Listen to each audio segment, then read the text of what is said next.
রমজানের রোজা ফরজ হওয়ার পূর্বে এই আশুরার রোজা ওয়াজিব ছিল, কিন্তু রমজানের রোজা যখন ফরজ হয়ে গেল তখন আশুরার রোজার যে একটা বিধান, এই বিধানটা রহিত হয়ে গেছে। এই বিধানটা কি হয়ে গেছে? রহিত হয়ে গেছে।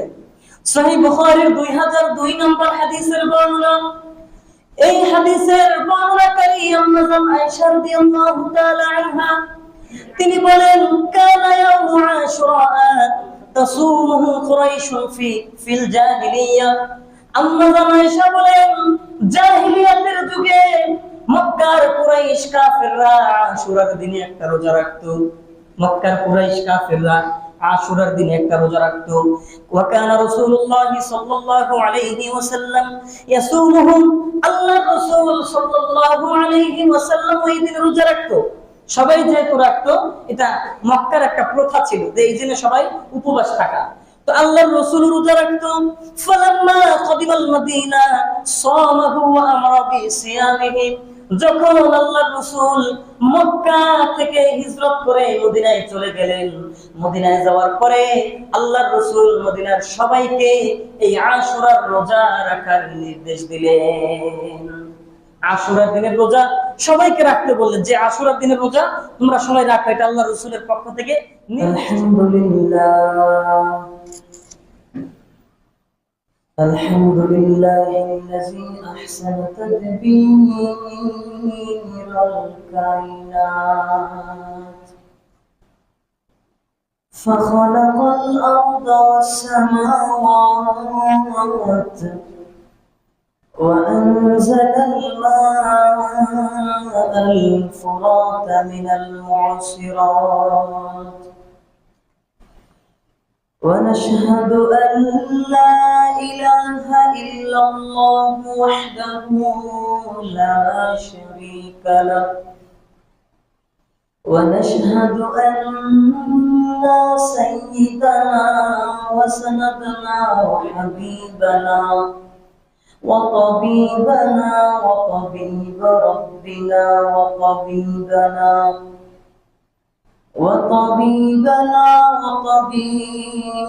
قلوبنا ومولانا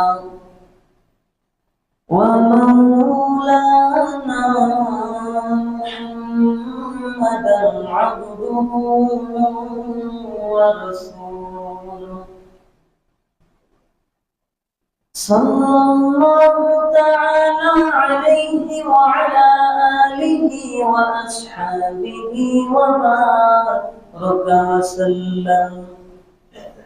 وبارك وسلم تسليما كثيرا الذي أرسله الله تعالى بالحق بشيرا ونذيرا وداعيا إلى الله بإذنه وسراجا منيرا. أما بعد فأعوذ بالله من الشيطان الرجيم.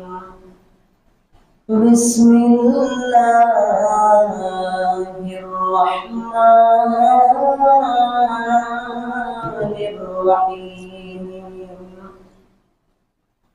يا أيها الذين آمنوا كتب عليكم الصيام كما كتب على الذين من قبلكم لعلكم تتقون. وقال النبي صلى الله عليه وسلم من صام رمضان إيمانا واحتسابا غفر له ما تقدم من ذنبه أو كما قال النبي عليه الصلاة والسلام. সবাই মোহাব্বতের সাথে দরুদ ইব্রাহিম পাঠ করি।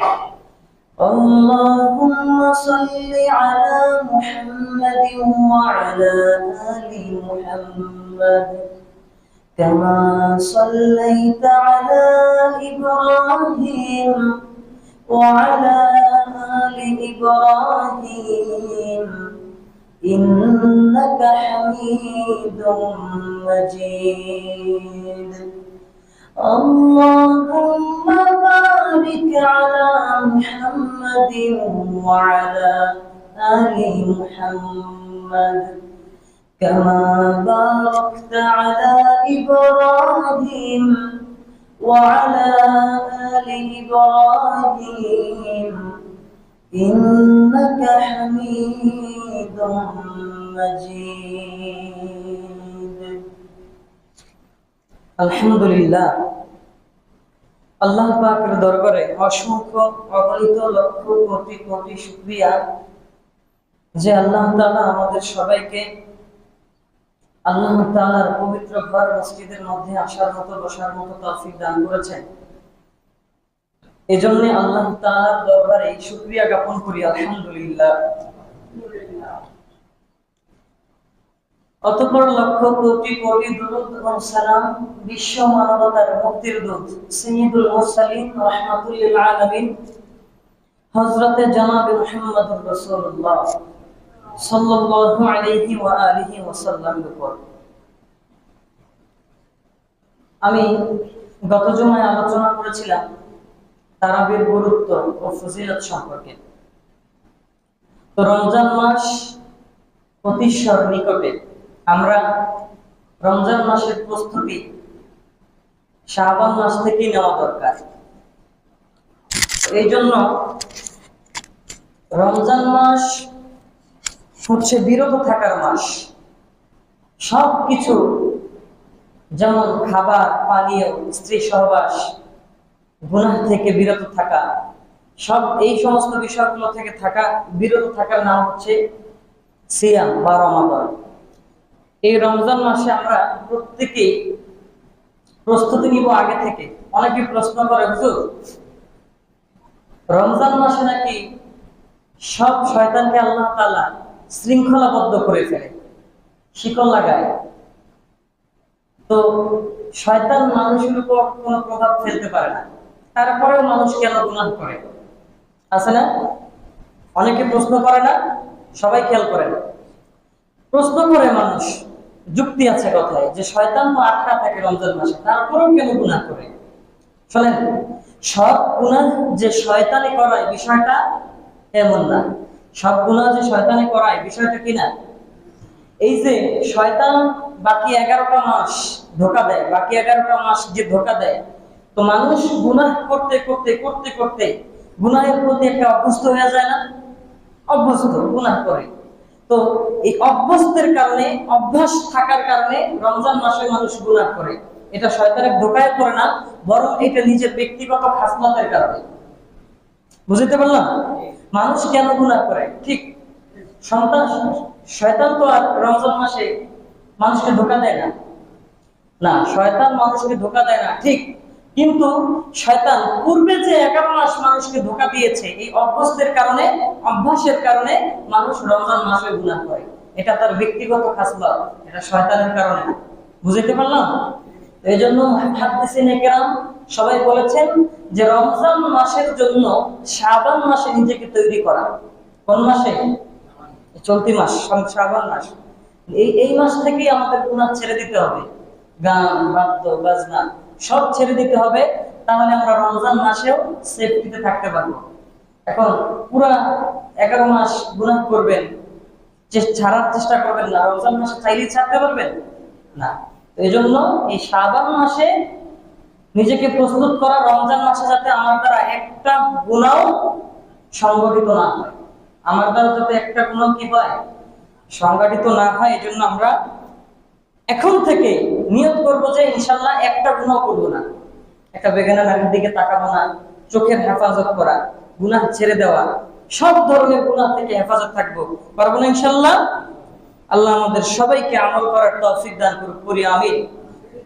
যাই হোক, সময় যেহেতু কম, অল্প সময়ের মধ্যে আপনাদের সামনে রমজানের তাৎপর্য সংক্ষিপ্ত আকারে তুলে ধরবো। রমজানের তাৎপর্য বা রমজানের ইতিহাস, এই রোজার ইতিহাস গত বছরও আলোচনা করেছি, তো এই বছর একটু অন্যরকম। সবাই মনোযোগ সহকারে শুনবে ইনশাআল্লাহ। প্রথমে শুরুতে রমজান সম্পর্কে আলোচনার ভূমিকা। রমজান, রোজা, এটা হচ্ছে ফার্সি শব্দ, যেটা আমাদের বাংলা ভাষায় রোজা শব্দটি ব্যবহৃত হয়, অর্থাৎ উপোস থাকা, উপবাস থাকা। আর এটাকে আরবিতে বলা হয় সাওম। সাওম শব্দের অর্থ হচ্ছে রোজা বা উপবাস থাকা। এই সাওম শব্দের আরো একটা অর্থ হচ্ছে আল ইমতিনা। আল ইমতিনা অর্থাৎ বিরত থাকা। পরিভাষায় বিরত থাকা কোন কোন জিনিস থেকে? 1 নম্বর খাবার খাওয়া থেকে, 2 নম্বর পানীয় পান করা থেকে, 3 নম্বর স্ত্রী সহবাস থেকে। এই 3টা জিনিস থেকে বিরত থাকার নাম হচ্ছে গিয়ে রোজা। খাবার না খাওয়া, পানি না খাওয়া, স্ত্রী সহবাস না করা, এগুলোকে পরিভাষায় সাওম বলা হয়, আল ইমতিনা। আবার কোরআনুল কারীমের সূরাতুল মারিয়ামের 26 নম্বর আয়াতের বর্ণনায় আল্লাহ তাআলা হযরত মারিয়াম আলাইহিস সালামকে বলছিলেন যে, এটা বিশাল লম্বা আলোচনা আছে, যে তাকে বলছিলেন যে তুমি যখন তিনি গর্ভবতী হয়ে গেছেন, তার যেহেতু স্বামী নাই, তো স্বামী ছাড়া কিভাবে গর্ভবতী হইলেন, মানুষ দেখলেই তো উলটপালট প্রশ্ন করবে। তখন আল্লাহ তাআলা মারিয়াম আলাইহিস সালামকে একটা পদ্ধতি শিখিয়ে দিয়েছিলেন যে তুমি মানুষ যখন তোমাকে দেখবে অথবা তুমি যখন কাউকে দেখবা, বলে দিবা যে আমি কথার রোজা রাখছি। কিসের রোজা? কিসের রোজা রাখছি? ফাকুলি ইন্নী নাযারতু লিররহমানি সাওমা, যে আমি আল্লাহ তাআলার জন্য কথার রোজা রাখছি। কিসের রোজা? কথার রোজা, মানে কারোর সাথে কথা বলবো না, চুপ, একেবারে চুপ থাকবো। তো এই সাওম শব্দের আরো একটা অর্থ হচ্ছে অনর্থক কথাবার্তা থেকে নির্লিপ্ত থাকা, মানে অনর্থক কথাবার্তা না বলা। তার মানে রোজার কয়টা অর্থ বললাম? 1 নম্বর খাবার না খাওয়া, 2 নম্বর পানি পান না করা, 3 নম্বর স্ত্রী সহবাস না করা, 4 নম্বর অনর্থক কথাবার্তায় নির্লিপ্ত থাকা, মানে কোনো অনর্থক কথাবার্তা বলা যাবে না। ইচ্ছাকৃত যেটা প্রয়োজন এই সমস্ত কথা না বলে পারলেও না বলা। যে কথাটা বলা প্রয়োজন ওইটা যদি না বলে পারেন, ওইটাও বলবেন না। পারবো না ইনশাআল্লাহ? আল্লাহ আমাদেরকে হেফাজত করুক, করি আমিন। এই ছিল আলোচনার ভূমিকা। এবার আসেন রমজান এর ইতিহাস। এই যে রমজান, 1 নম্বর পয়েন্ট, আজকের আলোচনার 1 নম্বর পয়েন্ট। রমজানের রোজাকে আল্লাহ তাআলা সরাসরি ফরজ করে দেয় নাই। সরাসরি কি করে নাই? ফরজ করে দেয় নাই। রমজানের রোজাকে আল্লাহ তাআলা ইসলামের মধ্যে 4টি ধাপে ফরজ করেছেন। কয়টি? গত বছরে আলোচনা করেছিলাম 4টি ধাপ, মনে আছে আপনাদের? এই 4টি ধাপ রমজানের ইতিহাস মনে রাখা আমাদের প্রত্যেক মুসলমানের জন্য জানা থাকা কর্তব্য, অবশ্যই জানা থাকতে হবে। তো কয়টি ধাপে রমজান ফরজ হয়েছে? 4টি। আসেন, রোজা ফরজ হওয়ার 1 নম্বর ধাপ, আল্লাহ রাসূল সাহাবাদেরকে দিয়ে অভ্যাস করাইছেন, রোজা রাখার অভ্যাস করাইছেন। কিভাবে? আসেন, নাসাই শরীফ 2413 নম্বর হাদিসের বর্ণনা। এই হাদিসের বর্ণনাকারী হচ্ছে আব্দুল্লাহ ইবনে আমর রাদিয়াল্লাহু তাআলা আনহু। তিনি বলেন, কানান নবী সাল্লাল্লাহু আলাইহি ওয়াসাল্লাম ইয়াসুমু সালাসাতা আইয়ামিন মিন কুল্লি শাহর। আল্লাহর রাসূলের সাহাবী আব্দুল্লাহ ইবনে আমর রাদিয়াল্লাহু তাআলা আনহুমা বলেন, রাসূল সাল্লাল্লাহু আলাইহি ওয়াসাল্লাম প্রতি আরবি চন্দ্র মাসের 12, 13, 14, 15 তারিখের রোজা রাখতেন। কয়টা রোজা? 3টা। 13, 14, 15 তারিখের রোজা রাখতেন। 3টা রোজা আল্লাহর রাসূল প্রত্যেক মাসেই রাখতেন।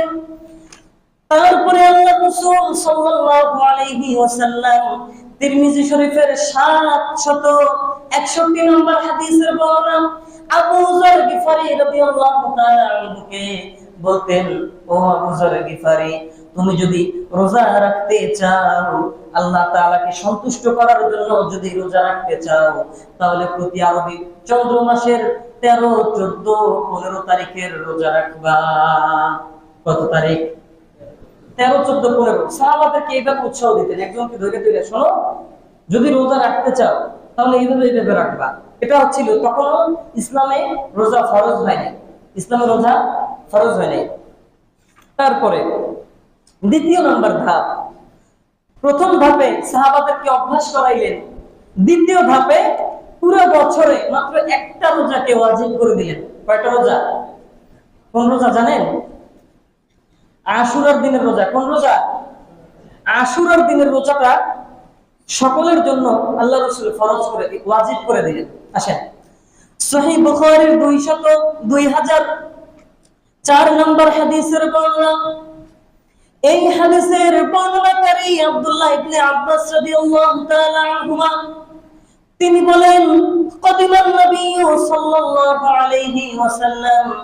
আব্দুল্লাহ ইবনে আব্বাস রাদিয়াল্লাহু তাআলা আনহুমা বলেন আল্লাহর রাসূল সাল্লাল্লাহু আলাইহি ওয়াসাল্লাম যখন মক্কা থেকে হিজরত করে মদিনায় গেলেন, মক্কা থেকে যখন হিজরত করে মদিনায় গেলেন, সেইখানে যাওয়ার পর ফারাআল ইয়াহুদা তাসুমু আশুরা, আশুরার দিনে ইহুদিরা একটা রোজা রাখে। কোন দিনে? আশুরার দিনে। আল্লাহর রাসূল ইহুদিদেরকে জিজ্ঞাসা করলেন, ইহুদিরা তোমরা এই দিনে কেন রোজা রাখো? ইহুদিরা বললেন হাদা ইয়াউমুন সালিহ, এটা একটা পবিত্র দিন, আমাদের কাছে এটা একটা পবিত্র দিন। ইয়াউমুন নাজাল্লাহু বনি ইসরাঈল, এই দিনে আল্লাহ তাআলা বনি ইসরাঈলকে মিন আদুওয়িহিম, তাদের শত্রুদের থেকে মুক্তি দান করেছিল। ফেরাউনের থেকে আল্লাহ তাআলা বনি ইসরাঈলদেরকে মুক্তি দান করেছিল। ওই যে লোহিত সাগর পাড়ি দিয়ে ফেরাউনদেরকে যেদিন আল্লাহ তাআলা পাড়ি দিয়ে দিয়েছেন, ফেরাউনের দল নদীর মধ্যে চুবে চুবে আল্লাহ তাআলা তাদেরকে মারছে, ওই দিনটা ছিল এই আশুরার দিন। তো মুসা আলাইহিস সালাম, আল্লাহ তাআলা যেহেতু মুসা আলাইহিস সালামের জাতিকে সহ বনি ইসরাঈলকে আল্লাহ তাআলা মুক্তি দান করেছেন, এই শুকরিয়া আদায়ার্থে মুসা আলাইহিস সালাম এই আশুরার দিনে একটা রোজা রাখতেন। ইহুদিরা বলেন এইজন্য আমরাও একটা রোজা রাখি। তো এই কথা শুনে মুহাম্মদ সাল্লাল্লাহু আলাইহি ওয়াসাল্লাম ইহুদিদেরকে বললেন, ক্বালা ফাআনা আহাক্কু বিমূসা মিনকুম, ও ইহুদিরা শোনো, মুসা আলাইহিস সালামের ক্ষেত্রে, মুসা আলাইহিস সালামের আমলের ক্ষেত্রে তোমাদের থেকে আমি মুহাম্মদ সাল্লাল্লাহু আলাইহি ওয়াসাল্লাম হলাম বেশি হকদার। কেননা মুসা আলাইহিস সালাম ছিলেন নবী, আমিও একজন নবী। নবী এবং নবীর সম্পর্ক কম না বেশি? নবী এবং নবীর একটা সম্পর্ক আছে না? তিনিও একজন নবী, আমিও একজন নবী, সুতরাং আমিও একজন নবী, তিনিও ছিলেন একজন নবী। আমি তোমাদের চাইতে তাকে বেশি মহব্বত করি। এই দিনে মুহাম্মদ সাল্লাল্লাহু আলাইহি ওয়াসাল্লাম ফাসামাহু, এই কথা বলে আশুরার দিনে একটা রোজা রাখলেন।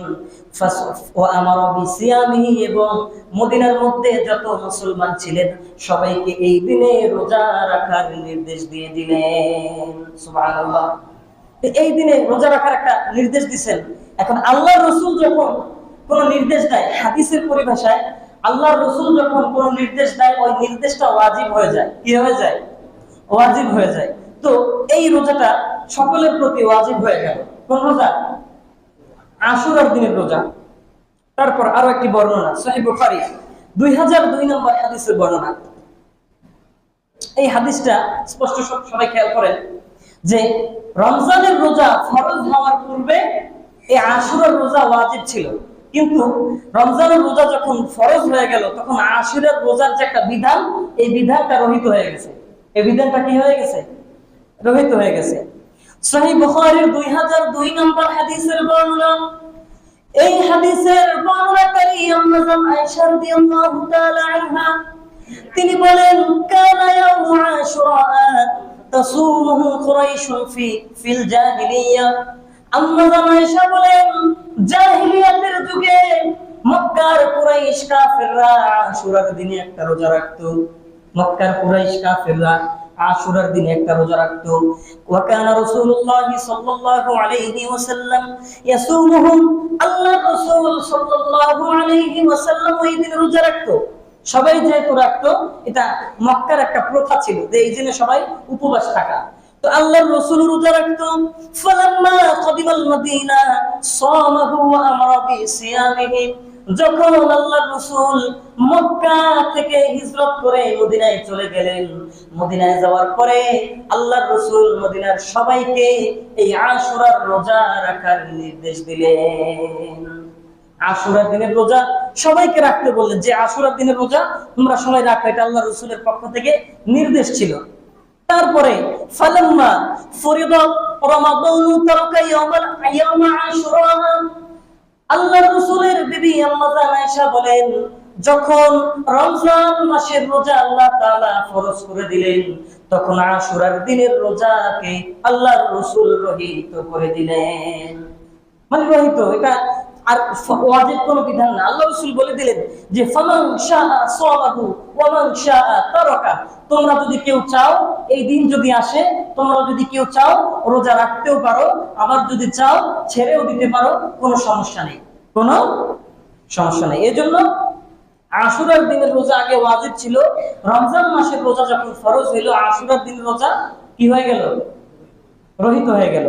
তারপরে এই গেল দ্বিতীয় নাম্বার ধাপ, যে প্রথম নাম্বার ধাপে সাহাবাদেরকে দিয়ে রোজা রাখার একটা অভ্যাস করাইছেন, দ্বিতীয় নাম্বার ধাপে একটা মাত্র রোজা ওয়াজিব করেছেন, তৃতীয় ধাপে আল্লাহ তাআলা সরাসরি কোরআনের আয়াত নাযিল করলেন, রমজানের রোজাকে ফরজ করে দিলেন, রমজানের রোজাকে ফরজ করে দিলেন। সূরাতুল বাকারা 183 নম্বর আয়াত, আল্লাহ তাআলা বলেন, ইয়া আইয়ুহাল্লাযীনা আমানু কুতিবা আলাইকুমুস সিয়াম কামা কুতিবা আলাল্লাযীনা মিন ক্বাবলিকুম লাআল্লাকুম তাত্তাকুন। আল্লাহ তাআলা বলেন, মুমিনরা তোমরা শোনো, তোমাদের উপরে আমি আল্লাহ তাআলা রমজানের রোজাকে ফরজ করে দিয়েছি, যেমনি ভাবে তোমাদের পূর্বে যত পূর্ববর্তী যারা ছিল তাদের উপরে যেইভাবে তাদের উপর রোজাকে ফরজ করেছিলাম, তোমাদের উপরেও সেইভাবে ফরজ করেছি। এখন বিষয় হচ্ছে, আমরা অনেকে বলে যে আল্লাহ রাসূলের যুগে অনেকে বলছিল যে রোজা মানে আমাদের উপরে এত কষ্টের একটা বিধান দিয়ে দিল, এত কষ্টের একটা, কিছু মুনাফিকরা বলছিল যে এত রোজা আমাদের উপরে এত কষ্টের একটা বিধান দিয়ে দিল। আল্লাহ স্পষ্ট জানাই দিয়েছেন যে তোমাদের উপরে না, তোমাদের পূর্বে যত নবী পয়গম্বর আমি পাঠিয়েছি প্রত্যেককে এবং তাদের জাতিকে, তাদের উম্মতকে এই রোজা রাখার আমি বিধান দিয়েছিলাম, প্রত্যেকের উম্মতকে। শুধু আমরা যে রমজানের বিধান পাইছি বিষয়টা এমন না, বিষয়টা এমন না। তারপরে দেখেন এই আয়াত যখন আল্লাহ নাযিল করলেন, কেন নাযিল করছে দেখেন, যে লাআল্লাকুম তাত্তাকুন, আমি তোমাদের উপরে রোজাকে ফরজ করেছি পূর্ববর্তীদের উপরে যেভাবে ফরজ করেছিলাম সেইভাবে। কেন? লাআল্লাকুম তাত্তাকুন, যাতে তোমরা রোজা রেখে রমজান মাস পেয়ে তোমরা পরহেজগার মুত্তাকি হইতে পারো। কি হইতে পারো? কথা বলেন না, কি হইতে পারো? মুত্তাকি, পরহেজগার। মানে রমজান মাস হচ্ছে পরহেজগার হওয়ার মাস, রমজান মাস হচ্ছে মুত্তাকি হওয়ার মাস, রমজান মাস হচ্ছে আল্লাহ তাআলার ভীতি অর্জন করার মাস। তো এই জন্য রমজান মাসকে আমরা পরিপূর্ণ গুরুত্ব সহকারে রোজা রাখবো, আমল করব, রমজান মাসের একটা মিনিটও যাতে আমাদের থেকে হেলায় দুলায় চলে না যায়। আল্লাহ আমাদের সবাইকে হেফাজত করুক, করি আমিন। এই যে তৃতীয় নাম্বার ধাপ, এই আয়াত যখন নাজিল করলেন, নাজিল করার পরেও একটা ছোট্ট একটা বিধান আবার আল্লাহ চালু করেছিলেন, সেটা হচ্ছে যে আল্লাহ বলেন, ওয়ালাল্লাযীনা ইউতিকুনাহু ফিদিয়াতুন তুআমু মিসকিন, যে রমজানের রোজাকে ফরজ করেছি আমি আল্লাহ তাআলা, তবে যদি তোমাদের মধ্যে কেউ কারো এই রমজানের রোজাকে রাখতে কষ্ট হয়, তাহলে সে যেন গরিব মিসকিনদেরকে ফিদিয়া দিয়ে দেয়, খাবার কি দিয়ে দেয়? ফিদিয়া দিয়ে দেয়। খাবার ফিদিয়া দিয়ে দিলে আর রোজা রাখা লাগবে না, এই রোজা রাখার হক আদায় হয়ে যাবে। এটা হচ্ছে ওই সময় যখন তৃতীয় নম্বর ধাপে আল্লাহ যখন এই রমজানের রোজাকে ফরজ করলেন। তারপরে আল্লাহ তাআলার স্পষ্ট ঘোষণা, সূরাতুল বাকারা 185 নম্বর আয়াত, আল্লাহ তাআলা বলেন, ফামান শাহিদা মিনকুমুশ শাহরা ফালইয়াসুমহু, স্পষ্ট আল্লাহ বলে দিলেন, যে ব্যক্তি রমজান মাস পাইবা, রমজান মাস পাওয়ার পরেই রোজা রাখতে হবে, আর কোনো সুযোগ নাই, আর কোনো কি নাই। এখন রাজা বাদশা ধনী গরিব সকলের জন্য একই হুকুম। আগের বার তৃতীয় ধাপে যখন আল্লাহ রোজাকে ফরজ করেছিলেন, তখন যারা ধনী মানুষ তাদের একটু কষ্ট হয় বিদায় মানুষদেরকে, গরিবদেরকে খাবার দিয়ে দেয় আর রোজা রাখে না। রোজা না রাখলে গুনাহ হবে না, যেহেতু আল্লাহ তাআলার বিধান। এখন যারা গরিব তাদের প্রতি তাহলে কষ্টসাধ্য, তো আল্লাহ তাআলা স্পষ্ট বিধান নাযিল করে দিলেন যে রাজা বাদশা ধনী গরিব সকলের জন্য একই হুকুম, আর ছাড়াছাড়ির কোনো কি নাই, সুযোগ নাই। তবে এখানে যদি অমান কানা মারিদান, যদি কোনো ব্যক্তি অসুস্থ থাকে, অসুস্থ থাকার কারণে যদি রোজা রাখতে না পারে, তাহলে অন্য দিনগুলোতে অথবা যে সমস্ত ব্যক্তিরা সফর করে মুসাফির, ওই সমস্ত ব্যক্তিরা অন্য দিনগুলোকে রমজানের সংখ্যা পূরণ করে দিবে, কাজা করবে। বুঝাইতে পারলাম? তার মানে কেউ যদি সফর অবস্থায় অথবা অসুস্থতা অবস্থায় অথবা ঋতুস্রাব অবস্থায়, যদি কোনো মা বোনেরা ঋতুস্রাব বিষয় নিয়ে মা বোনদের ওলামা ইকরামের মধ্যে কিছু মতপার্থক্য রয়েছে, যদি হায়েজরত অবস্থায় যদি রমজান চলে আসে তাহলে সেক্ষেত্রে কিছুটা লাগু করেছেন, কিন্তু রোজা রাখছেন, রাখার পর হঠাৎ পিরিয়ড শুরু হয়ে গেছে, পিরিয়ড শুরু হয়ে গেছে মানে রোজা কিন্তু রাখছিলেন, রাখার পর কি হয়েছে, পিরিয়ড শুরু হয়েছে, এই অবস্থায় এই রোজাটা পরবর্তীতে কি করতে হবে, কাজা করে নিতে হবে। বুঝতে পারলাম? আর এই সংক্রান্ত মাসআলাগুলো ইনশাআল্লাহ আগামী জুমায় বলবো, যেহেতু সময় খুবই কম। তো এই ছিল 4 নাম্বার ধাপ। প্রথম ধাপে আল্লাহ তাআলা আল্লাহ রাসূল সাহাবাদেরকে দিয়ে রোজা রাখার একটা অভ্যাস করাইছেন। দ্বিতীয় ধাপে একটা মাত্র রোজাকে ওয়াজিব করেছিলেন। তৃতীয় নাম্বার ধাপে রোজাকে ফরজ করেছেন ঠিক, কিন্তু যারা সামর্থ্যবান ব্যক্তি তাদের জন্য একটু লাগু ছিল, ফিদিয়া দেওয়ার কথা উল্লেখ করেছিলেন। চতুর্থ নাম্বার ধাপে রাজা বাদশা ধনী গরিব একেবারে সকলের জন্য সমবিধান, সেটা হচ্ছে প্রত্যেককে রোজা রাখতেই হবে, প্রত্যেককে রোজা রাখতেই হবে। এই ছিল রোজার সংক্ষিপ্ত ইতিহাস। আর সময় যেহেতু কম, সংক্ষিপ্ত আকারে একটা হাদিস আপনাদেরকে শোনাই, সহিহ বুখারী 1915 নম্বর হাদিসের বর্ণনা, যে এই হাদিসের বর্ণনাকারী বারা রাদিয়াল্লাহু তাআলা আনহু, তিনি বলেন যে রাসূল সাল্লাল্লাহু আলাইহি ওয়াসাল্লামের যুগে রোজা রাখতেন, রোজা রাখার পরে মাগরিবের সময় ইফতার করতেন, মাগরিবের পর থেকে আবার রোজা শুরু, মাগরিবের পর থেকে আবার কি শুরু, রোজা শুরু। তো কোনো সাহারি ছিল না, মাগরিবের সময় ইফতার করার পর তার পরের দিন ঘুরে এসে আবার মাগরিবের সময় ইফতার করতেন, এতটুকু ছিল বিধান। তো এইটা সাহাবাদের প্রতি কষ্টসাধ্য হয়ে যেত। মনে করেন কথার কথা বারা রাদিয়াল্লাহু তাআলা আনহু বলেন যে কোনো ব্যক্তি যদি ইফতারের সময় ঘুমিয়ে যাইতেন, তো ইফতার করতে পারে নাই বা কোন এক কারণে ইফতার করতে পারলো না, তাহলে সে সারাদিন রোজা রাখার পর এক রাত একদিন যাওয়ার পর সে ইফতার করতে পারলো না, তাহলে তার জন্য আবার রোজা শুরু, সে আবার রোজা শুরু হয়ে যেত, ওই রাত যাইতো আর তারপরের দিন যাইতো, দিন যাওয়ার পর যে সন্ধ্যা আসতো ওই সন্ধ্যায় আবার ইফতার করতো। তো এটা মুসলমানের জন্য কষ্ট হয়ে গেছে না? তো একজন সাহাবী কাইস ইবনে সিরমা রাদিয়াল্লাহু তাআলা আনহু, তার কষ্ট, কৃষক সাহাবী, তিনি একদিন খাবার ইফতারের সময় খাবার খেতে না পেরে ঘুমিয়েছিলেন, তো ইফতার করতে পারে নাই। তো সেই দিন ইফতার করতে না পেরে, যেহেতু তার ইফতার করতে পারে নাই, তার সময় শেষ, তারপর থেকে তার আবার রোজা শুরু। তো পরের দিন যখন ঘুরে দেখেন আগের দিন রোজা রাখতে মানে না খাওয়া, তার আগের দিন রাতেও না খাওয়া, তারপরে আবার এক রাত না খাওয়া, তারপরের দিন সকাল 10টা, মনে করেন যখন সূর্য গরম হয়ে গেছে, কৃষক মাঠে কাজ করতেছে, এমন অবস্থায় গরম সহ্য করতে না পেরে পেটের ক্ষুধা, তৃষ্ণা, আরো মরুভূমির গরম, তো সাহাবা কি করছেন, বেহুশ হয়ে পড়ে গেছেন। তো এই কথা যখন আল্লাহ রাসূলের কাছে পৌঁছানো হলো যে ইয়া রাসূলুল্লাহ, অমুক সাহাবী ইফতার করতে না পেরে তার এই অবস্থা, তখন আল্লাহ তাআলা সমস্ত মুসলিম উম্মাহের জন্য এই রোজার বিধানকে আরো সহজ করে দিলেন, যে ওয়াহিল্লা লাকুম লাইলাতাস সিয়ামির রাফাসু, যে তোমাদের জন্য রমজান মাসের রাত্রিগুলোতে স্ত্রী সহবাস করা আমি আল্লাহ তাআলা হালাল করে দিয়েছি।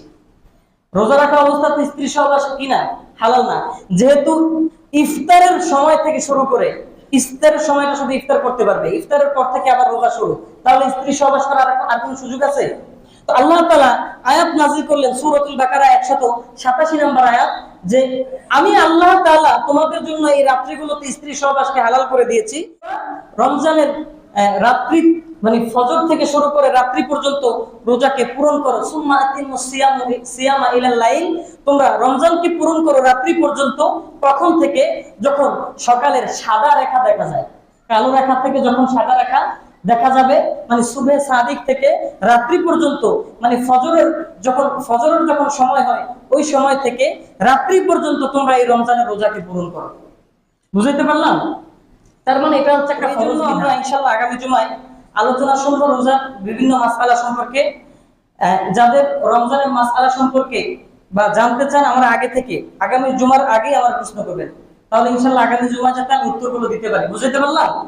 আল্লাহ আমাদের সবাইকে, এই যে আলোচনা করেছি রমজানের ইতিহাস, আমাদের প্রত্যেকের জন্য জানা দরকার। জানবেন কেমনে? আসবেন নামাজের ঠিক 10 মিনিট আগে, 5 মিনিট আগে আসবেন। কখন আসবেন? নামাজের ঠিক 5 মিনিট আগে। তাহলে খুতবা শেষ হবে, ইমাম তাকবীরে তাহরিমা বাঁধবে, তখন এসে পিছনে কোন রকম ধরবেন, তাহলে সব শিখে যাবেন। বুঝতে পারলাম? আল্লাহ আমাদের সবাইকে বোঝার তৌফিক দান করুন। প্রত্যেক জুমায় বলে দেই যে ভাই, জুমার দিন একটু তাড়াতাড়ি আসার চেষ্টা করবেন, তাড়াতাড়ি আসার চেষ্টা করবেন, তাড়াতাড়ি আসার চেষ্টা করবেন। হুজুরের কথার তো কোনো দামই নাই। হুজুরের কথার কি নাই? কোনো দামই নাই। এই জন্য বলছি একেবারে তাকবীরে তাহরিমাটা ধরবেন কোন রকম আয়সা। আল্লাহ আমাদের সবাইকে বোঝার তৌফিক দান করুন। করি আমিন। ওয়া আখির দাওয়া।